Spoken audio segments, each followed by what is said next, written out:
আলাইকুম ভাইয়া। এই আপনার প্রথম কাজে লাগে ড্রোন অন করবেন।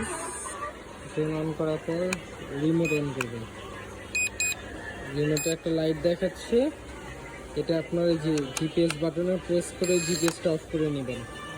এরপর দুইটা বাটন এভাবে আড়াআড়ি করে কন্ট্রোল করলে কানেক্ট হয়ে যাবে। এই টাকা প্লাই করতেছে, মানে এটা কানেক্ট হয়ে গেছে, অলরেডি কানেক্ট হয়ে গেছে। এর পরবর্তী কাজ আপনার ফোন দিয়ে, ফোনে যাবেন, ফোনটা অন করে আপনার ওয়াইফাই লিঙ্কে ঢুকবেন। ওয়াইফাই লিঙ্কে ঢুকলে HF GPS নামে একটা অ্যাপস আসবে, এটা কানেক্ট করবেন। কানেক্ট করার পর আপনার RX ড্রোনে ঢুকলেন। RX ড্রোনে ঢোকার পর